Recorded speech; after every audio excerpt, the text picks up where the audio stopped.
The 1993-94 UEFA Champions League didn't begin with fireworks. It didn't shout its name into the night sky. It crept in. It unfolded, like the turning of a novel's first page, slow, deliberate, full of promise. This wasn't just a season. It was a collision. A collision between two philosophies. Barcelona, the dreamers, led by Johan Cruyff's brushstrokes, painting triangles and chasing beauty. Milan, the builders, led by Fabio Capello's blueprints, constructing a footballing fortress, one clean sheet at a time. This was a season of smoke and symmetry, of chaos and choreography. A season where the wildfire of Stoichkov met the ice-cold stare of Barisi, where young prodigies like Guardiola tried to decode the rhythm of destiny, where forgotten clubs like Galatasaray and Spartak Moscow didn't just show up, they roared. Dreams were crafted and crushed in equal measure. But before the tactics, before the group tables and final scorelines, this season lived in one place, in the hearts of those who believed that football was more than a sport. Believed that somewhere, amid the rain and the floodlights, a moment might happen that would change them forever. Because that's the magic of football. It doesn't just happen in front of your eyes, it happens to you. It marks your memory. It settles in your bloodstream. And in this season, 1993-94, it did all of that and more. So let us go back. Back to the stillness before the anthem. Back to the days when the Champions League was still a mystery. Back to a time when football dared to be mythical. This was the season that didn't ask for attention. It demanded to be remembered. Some seasons are played, others are lived. And a rare few are felt, deep in the hearts of those who watch them unfold, like stories passed down from father to son or whispered between friends long after the final whistle. The 1993-94 UEFA Champions League was one of those rare seasons. It wasn't defined merely by who won or lost. It was defined by something greater, by emotion, by transformation, by the alchemy of tactics, talent, tension, and time. It was a year where football crossed the line from reality into legend, where matches didn't just entertain, they etched themselves into memory. But why? What makes a football season unforgettable? Not just goals, not just trophies, something deeper, something layered. This essay is not just a timeline of results. It is a journey through the soul of a season, told through 8 timeless forces that shape every great football saga. Number 1, historical context and timing. No story exists in a vacuum. Behind every tournament is a world in motion. Politics, culture, war, reinvention. The early 1990s were a Europe in flux. The Cold War had ended. New nations were rising. And football itself was on the edge of rebirth. This season reflected that chaos. It absorbed it. And through that lens, we'll see how history carved itself into the results. Number 2, key matches and turning points. Every season has its moments. Those nights when the stadiums become altars and the air turns electric. A late goal, a red card, a missed penalty. These aren't just statistics, they're hinges of destiny. Here we relive those matches, not as games, but as turning points in a living story. Number 3, emotion and human connection. What makes us cry for a team we've never met? Why do fans in freezing stands feel like family? Because football is personal. It touches our stories, our pain, our pride. In 1993-94, emotions ran raw, from the fire of Galatasaray's terraces to the quiet pressure on Guardiola's shoulders.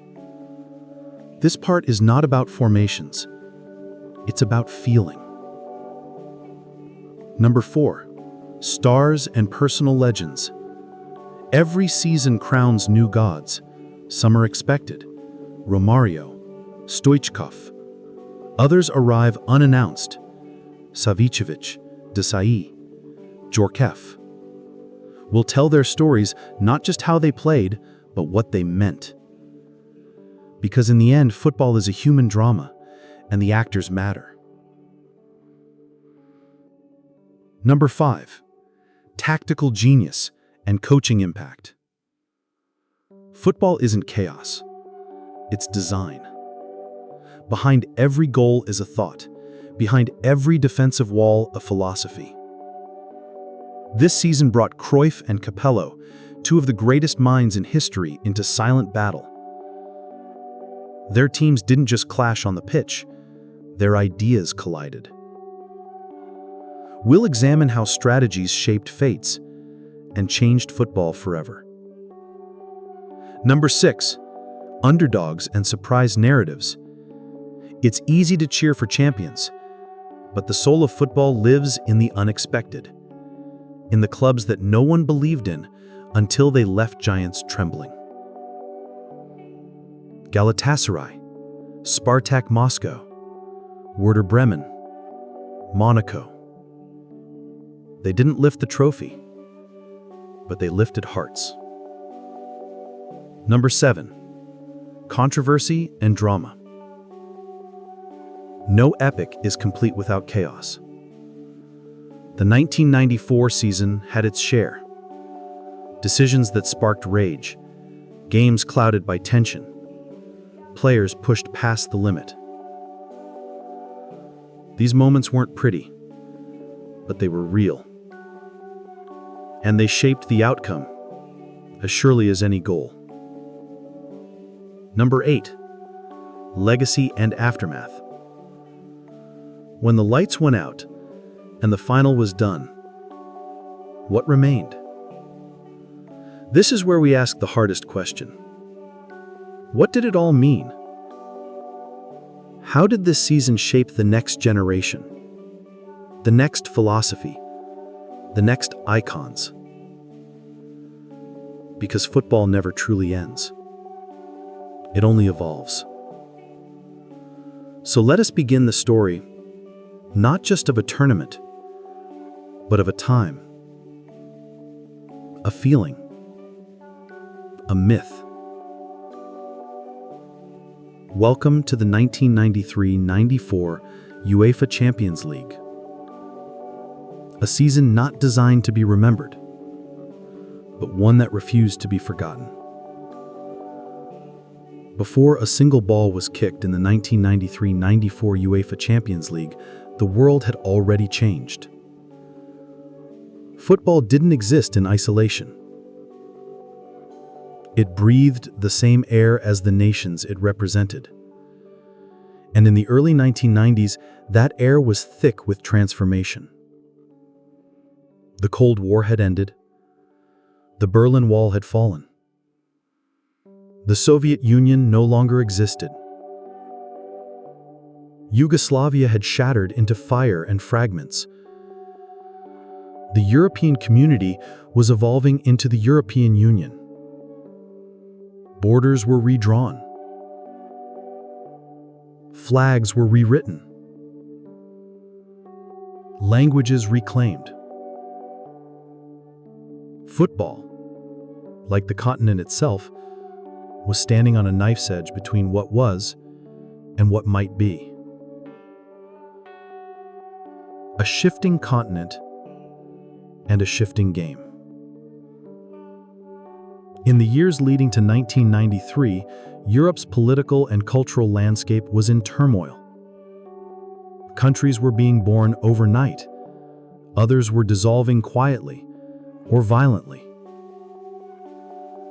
Refugees fled war-torn regions. National identities were being questioned, rebuilt, erased.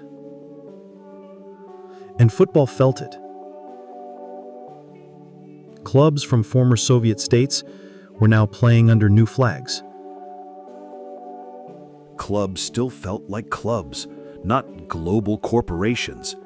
Fans weren't consumers, they were witnesses. The Champions League anthem was still new, its magic fresh. The tournament hadn't yet become a stage for global marketing. It was still about football. This season walked a line between the romantic past and the commercial future, and that tension gave it a kind of raw electricity. Setting the stage, who stood where? As the competition began in September 1993, the following forces took the stage. Barcelona, Dream Team 2.0, Romario now added to a squad already rich in flair. Milan, efficient, structured, confident. No Marco van Basten, but still full of strength. Monaco, quiet, technical, promising. Coached by a young Arsene Wenger. Galatasaray, fiery, unpredictable, backed by one of Europe's loudest home crowds. Spartak Moscow, the forgotten empire, fighting to stay visible in the post-Soviet world. Anderlecht, disciplined and proud, but aging. Porto, dangerous on their day with a history of causing upsets. Werder Bremen, German grit and surprise. It was a cast made for drama, and they were about to write a story none of them could have predicted. In the chapters ahead, we will follow them, not just in victories or defeats, but in transformation. We will see how a game shaped a continent, and how a continent, still trembling from change, left its fingerprints on every pass, every tackle, every tier. The ball is placed. The air is tight. Time waits. Let us begin. A season is not remembered for its schedule. It is remembered for its moments. Moments when the ball slows down in the air, when time bends, when one player, one goal, one mistake rewrites everything. The 1993-1994 UEFA Champions League season, with its unforgiving format, offered no room for error. With only 2 groups and 1 finalist emerging from each, every match became a knife fight in a phone booth. There were no second legs to make amends, no semi-finals to redeem mistakes. It was a tournament where destiny could change in a matter of minutes, and often did. Here, we relive the turning points that shaped the journey. Galatasaray 3-0, Monaco, Group A, Matchday 1, September 15, 1993. The atmosphere ignited. No one expected fireworks from Istanbul, but as the players stepped into the furnace of Ali Sami Yen, they realized this wasn't just a football match, it was a national ritual. Galatasaray exploded onto the European stage with a performance full of fire and fury. Hakan Şükür scored twice. Monaco, technically superior, tactically sound, were swallowed whole by the passion. It was the opening shot, and it warned the Giants, you will suffer here. Barcelona 2-1 Spartak Moscow, Group A, Matchday 2, September 29, 1993. The dream survives a scare. Spartak came with precision, cold, calculated, sharp. Barcelona came with flair, but were shocked early. Spartak took the lead, and the Camp Nou fell into silence. But then came Romario. With a flick, a fake, and a finish, he turned tension into hope. And late in the game, Baquero sealed it. It wasn't convincing, but it was enough. And it set the tone. Barcelona would need more than style to survive. Werder Bremen 5-0 Porto, Group B, Matchday 2, September 29, 1993. The shockwave. Nobody saw it coming. Porto were veterans, Bremen outsiders, But that night, the German side unleashed a blitzkrieg. Every attack hit like a hammer. Every goal felt like thunder. Porto collapsed. The group exploded open. And suddenly, what looked like a two-horse race became anyone's game. Milan 0-0, Anderlecht, Group B, Matchday 3, October 20th, 1993. The standstill that spoke volumes. Not every turning point comes with goals. At the San Siro, Milan faced a stubborn Anderlecht side who defended like warriors. For 90 minutes, Capello's side knocked but couldn't find the key. It was a warning. Dominance isn't always enough. The path to the final will be narrow. Barcelona 1-1 Galatasaray, Group A, Matchday 3, October 20th, 1993. A draw that felt like a loss.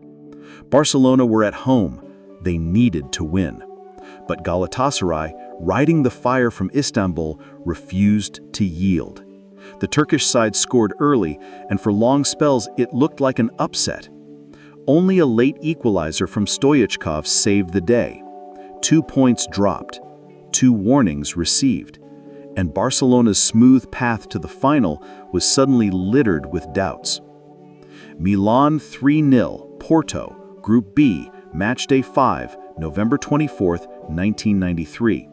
The ruthless display. This was the game where Milan stopped surviving and started conquering. Capello's side ripped into Porto with precision. Goals from Massaro and Savicevic sealed a performance of controlled aggression. It wasn't flashy, but it was finalist-worthy. The message was sent. This team doesn't need a Van Basten to destroy you. Barcelona 5-1 Galatasaray, Group A, Matchday 5, November 24th, 1993. The roar of the dream team. This was Cruyff's Barcelona at their brilliant best. Romario toyed with defenders. Stoichkov raged down the wing. Guardiola dictated play like a seasoned composer. It was a masterclass in possession, movement, and ruthlessness. Galatasaray had no answers. The scoreline flattered them. And with that, Barcelona reached the final, not just with victory, but with swagger. Milan 0-0 Anderlecht, Group B, Matchday 6, December 8, 1993. Qualification by control. In the final match of the group, Milan needed only a draw, and they played like it. Anderlecht, already out, came for pride. Milan came for a ticket to Athens. The result? A cagey, joyless draw. But it was enough. Milan were through, not with drama, but with calculated coldness. The group's end. 2 paths to Athens. Group A winner, Barcelona, 8 points. Romario, Stoichkov, Guardiola. Cruyff's artists had done enough. Group B winner, Milan, 8 points. Compact, composed, relentless. Capellan's machine had survived the maze. And just like that, no semifinals, no last-minute twists, we had our final. Swords. The final in Athens, Barcelona versus Milan, on May 18, 1994. The climax of contrasts. Barcelona, the dream team, favorites, full of flair.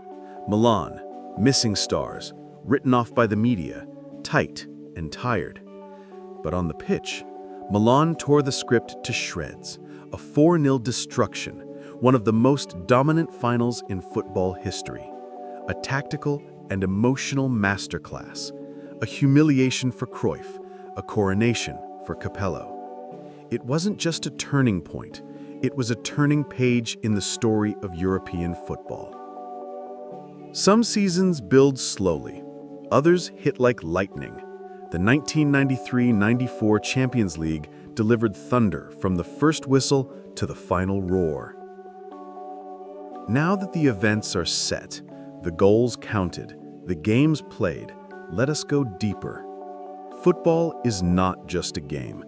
It's memory, its heartbreak, its joy shouted into the sky, its grief buried in the corner of a scarf. And the 1993-94 UEFA Champions League was overflowing with that emotion, not just in the stands, not just in the dugouts, but pulsing through every inch of Europe's footballing veins. This season didn't just entertain, it touched people. Heart, Barcelona's beautiful pressure. Barcelona entered the season not just as contenders, but as idealists. They weren't trying to win with brute force or sheer pragmatism, they were trying to prove a belief. Johan Cruyff's philosophy wasn't tactics, it was a worldview. It was about space, flow, freedom. The players, Romario, Stoichkov, Guardiola, weren't just following instructions, they were expressing ideas. But that beauty had weight. Every game carried expectation, not just to win, but to inspire. And with inspiration comes fragility. When they flew, they soared like birds, but when they failed, it hurt. The pressure didn't just live in the media or in the minds of fans. It showed on the field. It showed in Guardiola's nervous glances, in Cruyff's sideline pacing, in Romario's occasional distance. The Camp Nou demanded not only results, it demanded art. Shield, Milan's silent brotherhood. On the other side, Milan were not playing to enchant. They were playing to endure. They didn't dazzle, they smothered. They didn't sing, they whispered. But behind that cold exterior was intimacy, a brotherhood of warriors who would bleed for each other. Franco Baresi didn't need to shout. Paolo Maldini didn't need to show emotion. They were emotion, expressed through action, not word. For Milan, every clean sheet was an embrace. Every successful offside trap was a trust fall. This was not a team of stars, it was a family forged in fire. And when they reached Athens, underdogs against the dreamers, they didn't celebrate wildly. They simply looked at each other and knew, we did it. Together. Fire of the underdogs. The most visible emotions didn't always come from the favorites. Sometimes they came from the ones with nothing to lose. Galatasaray. In Istanbul, every Champions League night felt like war.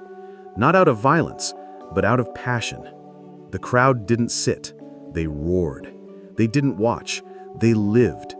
When Şükrü scored, it wasn't just a goal, it was a message that Turkey was no longer a side character in European footballing play. Galatasaray carried national pride. Their fans wept in joy even when losing, because they knew their team had made the world look their way. Spartak Moscow.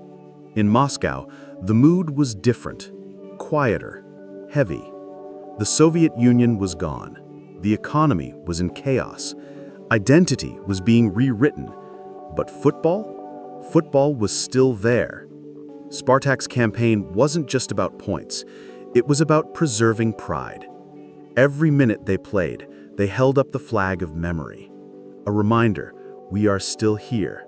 We can still fight.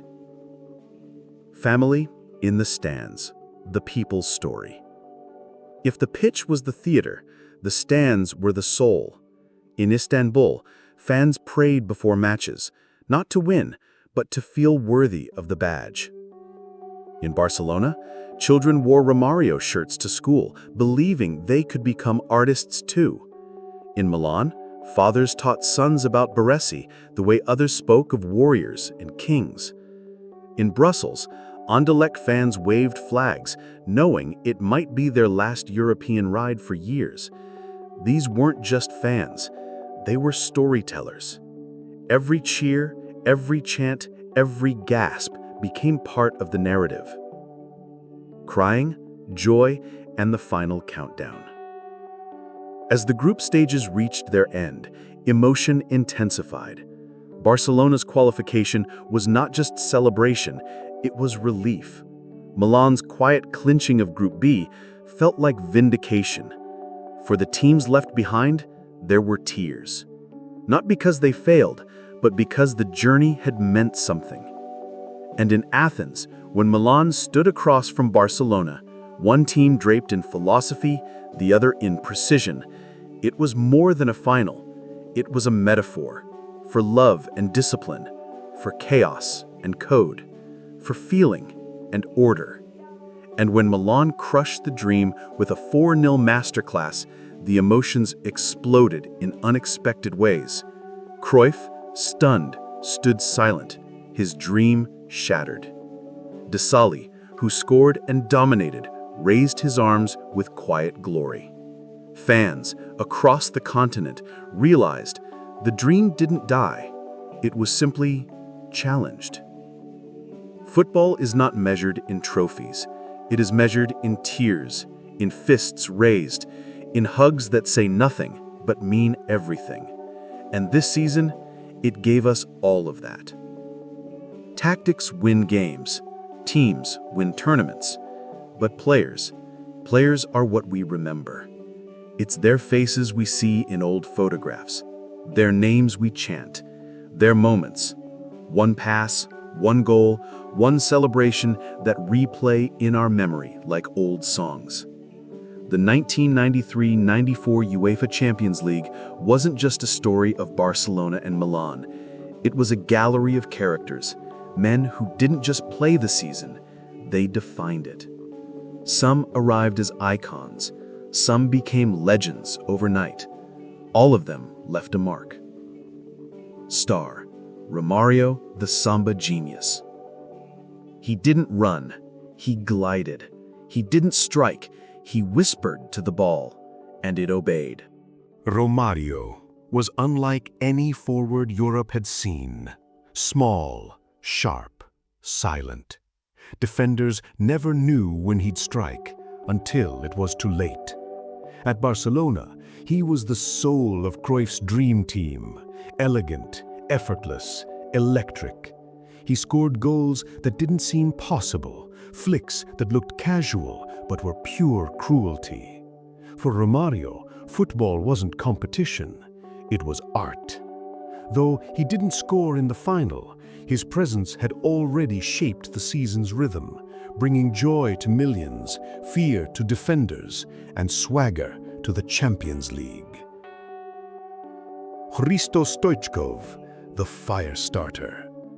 Where Romario was calm, Stoichkov was a storm. Bulgarian by birth, Catalan by spirit, he played with a fury that crackled in every touch. His left foot struck like lightning, his eyes always burned. Defenders never knew when he'd strike until it was too late. He scored goals that didn't seem possible, flicks that looked casual but were pure cruelty. For Romario, football wasn't competition, it was art. Though he didn't score in the final, his presence had already shaped the season's rhythm, bringing joy to millions, fear to defenders, and swagger to the Champions League. Pep Guardiola, the young conductor. Before the suits, before the 6 trophy seasons, Pep Guardiola was a boy in a dream. Only 22, still slender, still growing into his leadership. But on the field, he played like a poet with a blueprint. Every pass had meaning. Every move was a suggestion, not a command. Guardiola wasn't flashy, but he was essential. He connected Cruyff's vision with the reality of 90 hard minutes. He controlled tempo like a maestro. He made others shine. Watching him that season felt like watching a mind at work, a future master in the making. Franco Baresi, the wall. He didn't smile. He didn't speak much. But when Baresi moved, entire stadiums listened. He was 33 and already a legend. But in this season, perhaps his last great one, he reminded the world why he was the greatest defender of his generation. Baresi didn't just defend, he read the future. Attackers never saw him coming because by the time they reacted, he was already gone. He captained Milan with silence, with presence. He never needed to shout, he just existed, and that was enough to keep order. Fabio Capello, the architect in the shadows. While Cruyff grabbed headlines, Capello sharpened knives. He took over from Arrigo Sacchi and transformed Milan from symphony into machine. Less pressing, more patience. Less jazz, more fortress. Capello's genius was control, of pace, of space, of players. He didn't ask them to entertain, he asked them to execute. And in Athens, he unleashed his masterpiece, a 4-0 demolition of Barcelona, one of the greatest coaching performances in football history. That night, he didn't jump or dance. He stood still because he already knew. Marcel Desailly, the lion, arrives. He started the season at Marseille, but controversy threw him out. He arrived at Milan midstream, quiet, unsure, needing a home. Capello gave him one. Desailly responded with thunder. Fast, strong, smart. In the final, he crushed Barcelona's midfield.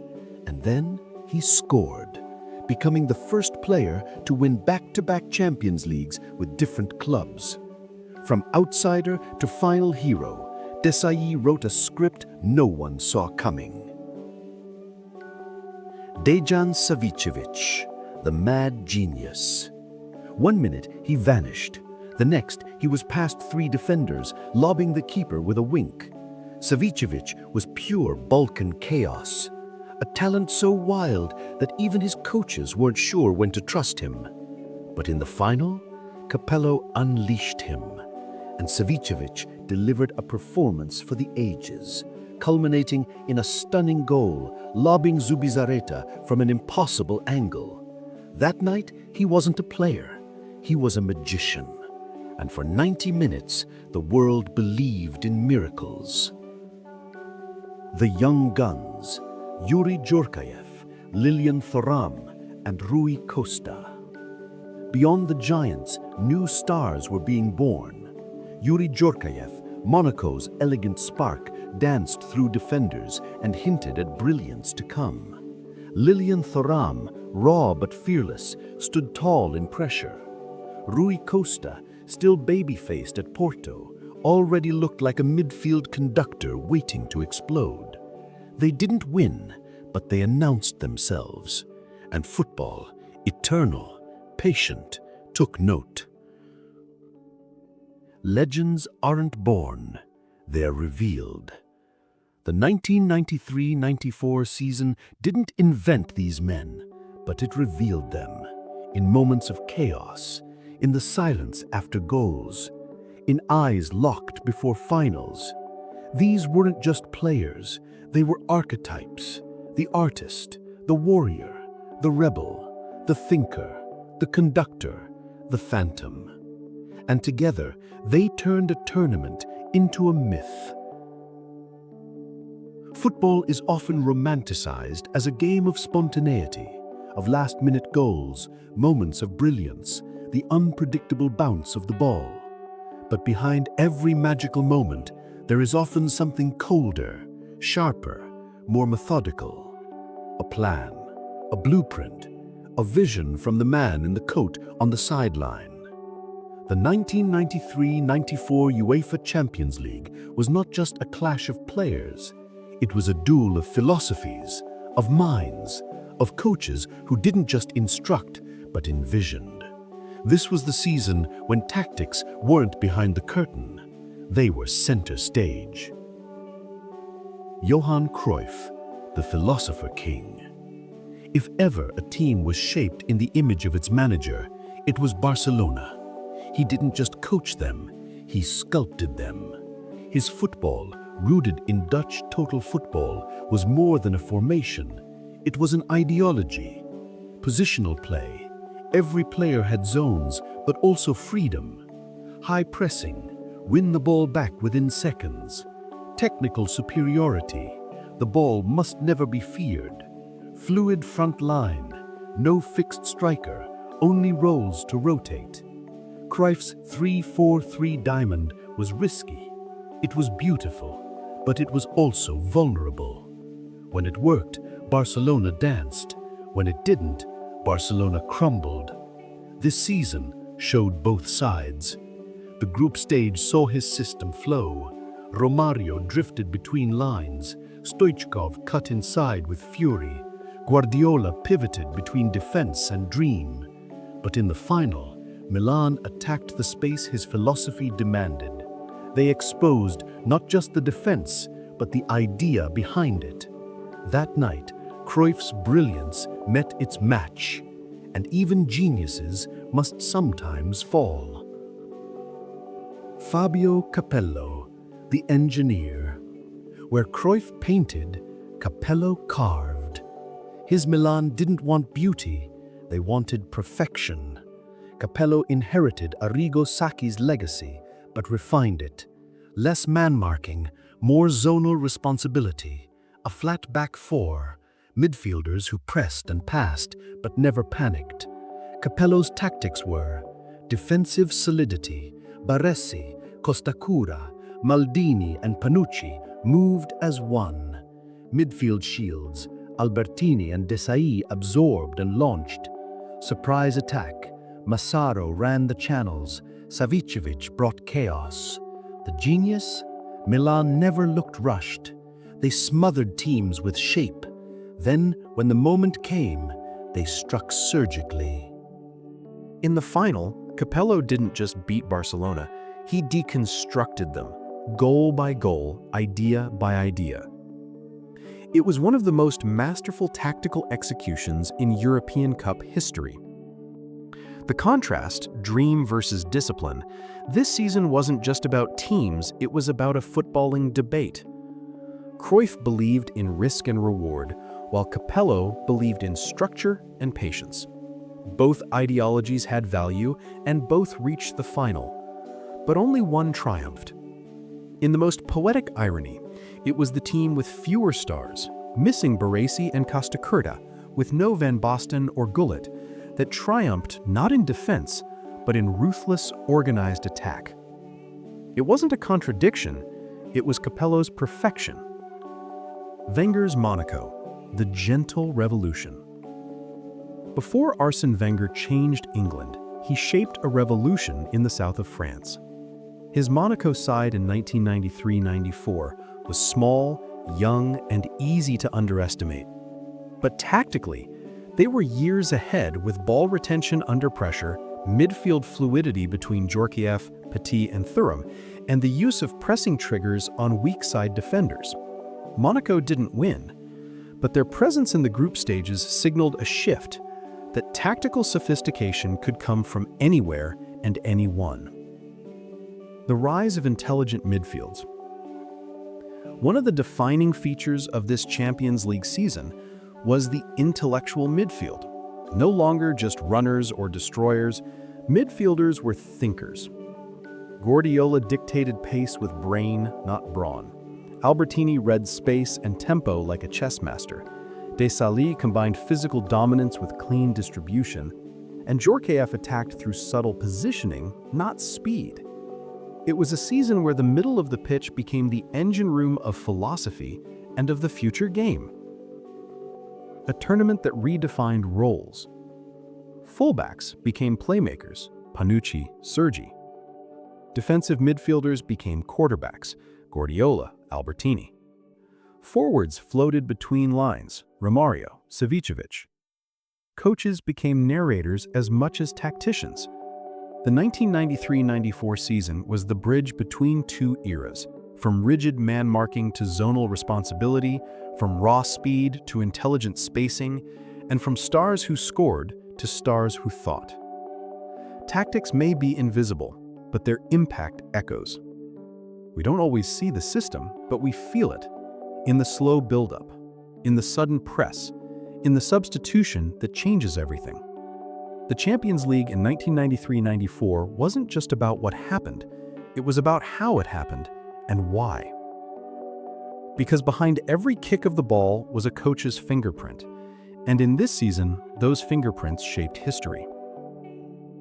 Every great tournament is filled with the noise of giants, of Romario, Baresi, Stoichkov, Capello. But behind the headlines, in the echoes, are the whispers of teams that weren't expected to matter, but did. The 1993-94 UEFA Champions League had no semifinals, no room for slip-ups. Every group match was a battle for survival. And in those brutal conditions, the underdogs didn't just survive, they redefined the fight. This was a season where the unexpected became unforgettable. Turkey's Galatasaray, the cauldron from Istanbul. Let's begin where it burned the brightest. No team lived their Champions League campaign quite like Galatasaray. Their stadium, Ali Sami Yen, wasn't a ground, it was a furnace. Smoke, chants, flares, a vibration you could feel through television screens. On match day 1, they shocked Europe with a 3-0 demolition of Arsene Wenger's Monaco. It wasn't just the score, it was the style. Aggression, pride, fire in their lungs. Hakan Şükür became a symbol, a warrior. A statement. Turkey had arrived. Though they ultimately fell short of qualification, they didn't leave defeated. They left remembered. They showed that passion, when pure, can rattle even the most tactical sides. Russia, Spartak Moscow, shadows of an empire. There was something ghostly about Spartak Moscow, not just because of their kit or their composure, but because they carried the weight of a country that no longer existed. The Soviet Union was gone, Russia was reeling, but Spartak endured. In a group with Barcelona, Monaco, and Galatasaray, they were supposed to fade. They didn't. They drew Barcelona in Russia. They matched Galatasaray blow for blow. Their football was technical, almost surgical. Their movement, slick and efficient. There were no stars, just intelligent unity. A team built on memory and method. They exited quietly, but their presence reminded Europe that even in turmoil, Russian football was still dangerous. France, Monaco's Wenger's forgotten orchestra. Arsene Wenger is remembered for revolutionizing English football, but long before Highbury and the Invincibles, he orchestrated a beautiful, if tragic, campaign with AS Monaco. Monaco's squad was youthful, smart, full of flair. Yuri Djorkaeff, graceful, elusive, magical. Lilian Thuram, a young lion still learning to roar. Emmanuel Petit, tireless and tactical. They opened the campaign with expectations, but Istanbul undid them. That 3-0 loss shook their core. And yet, they kept pushing. They drew with Barcelona, beat Spartak. Their football was elegant. But elegance isn't always rewarded in short tournaments. They didn't make the final, but they showed a glimpse of what European football would become. Fast, technical, vertical, brave. Belgium, the last stand of Anderlecht. Anderlecht were, by 1993, an aging memory of past glories. Belgium's giant had long ruled its domestic league, but on the continental stage, they were doubted. And yet, in Group B, with Milan, Porto, and Bremen, they competed. Their defense was resolute. Their midfield combative. Their fans proud and loud in Brussels, pushed them beyond their limits. They held Milan to 2 draws, twice. And while they failed to reach the final, they reminded Europe that pride could slow even the machine. Their exit wasn't failure, it was defiance. Germany, Werder Bremen, chaos agents. If any team embodied unpredictability, it was Werder Bremen. They could beat you 5-0, then lose without scoring, then beat you again. Their 5-0 destruction of Porto on matchday 2 was one of the most jaw-dropping performances of the season. Their manager, Otto Rehagel, believed in power and momentum, and when Werder Bremen got rolling, they were terrifying. But they lacked consistency. A 3-2 loss to Anderlecht exposed their fragility. A narrow defeat to Milan buried their hopes. Still, no one forgot that shockwave in the group stage. They reminded us that underdogs don't just defend. Sometimes they bring the thunder. The broader underdog arc, Europe's expanding map. Beyond the specific teams, this season marked a wider shift. Eastern Europe was reasserting itself post-Cold War. Turkey, long considered peripheral, was burning a path into the core. France's young talent pool was beginning to ripple. And Germany's, the other clubs beyond Bayern, were hungry. The Champions League had long been a playground for the traditional powers: Italy, Spain, England when allowed, Germany. But in 1993-94, the edges of the map began to speak. Not loudly, but clearly. And that message was, we may not win the crown, but we will shape the story. The philosophical fallout. Cruyff's dream team, for all its glory, was never the same after Athens. Zubizarreta departed, Romario faded from Barcelona's plans, and Cruyff's authority was questioned. The aura cracked. But in that crack, something grew. Pep Guardiola, then a student, would later reimagine the philosophy with more balance. He learned from that night. So did Xavi. So did Messi. And when Barcelona returned to dominate Europe in the late 2000s, they brought back Cruyff's ideals with modern armor.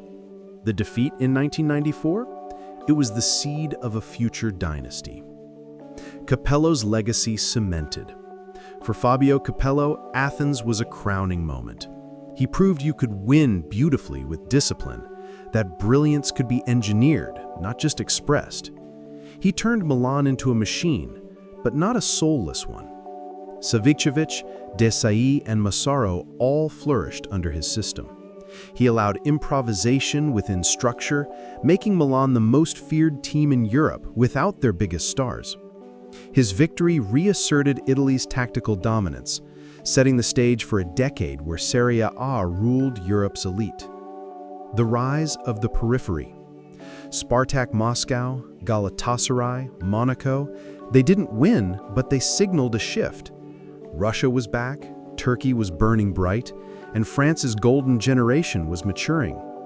Just 4 years later, France would win the World Cup with Thuram, Petit, and Djorkaeff, all seeds from this campaign.